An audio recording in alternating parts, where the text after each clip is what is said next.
What's up, beautiful people of the internet? I'm the TheWokeIndigo 11 here today, coming at you with another video. In today's video, we're going to be talking about the ego versus the soul, what they are, what the difference is, and how to tell when you're thinking with your ego versus thinking with your soul. So, you might have heard as an insult, someone will say to someone else, "Hey, you've got a big ego." But what does that mean, really? Well, to put it simply, our brains, when we are first born, from the second that we come out of that womb, we're focused on one thing, and that one thing is gaining knowledge and gaining wisdom and trying to understand our surroundings. For example, it wouldn't be very effective for our brains if you just touch a fire, for example, and it's really hot, and then you're just like, yeah, that's cool, I'll touch it again. Like, no, we have to learn, and that's the purpose of our egos, is to help us learn and try to survive in this 3D environment. So your ego is basically the combination of every experience that you've ever had from the time that you've born up until now. So, for example, you might have heard the argument of nature versus nurture in psychology, which basically is saying which is more important, someone's genetics, what they're born with, or the way that someone's raised.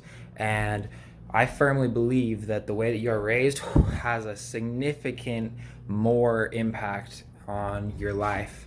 And it's actually been scientifically proven that if you take twins and put them in completely different situations, that the DNA will actually be different after years and years of different life scenarios. So that's a brief overview on your ego.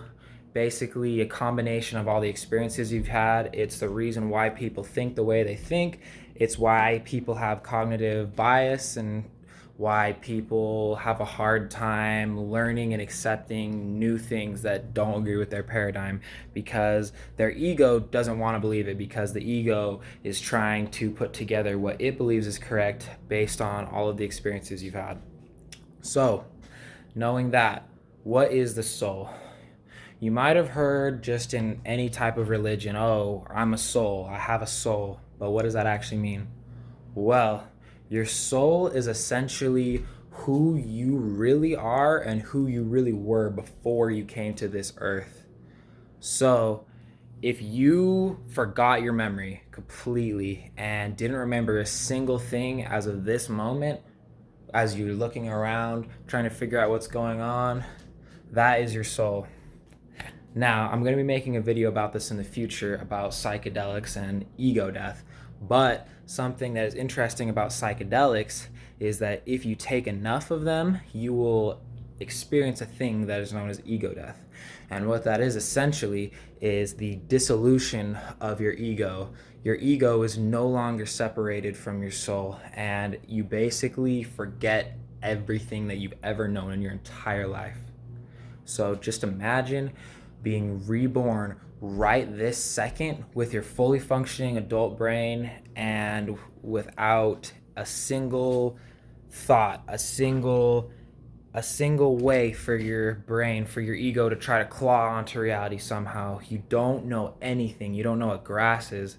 And from this experience, you can realize that you actually are a soul and not just the 3D ego that we all tend to usually think we are.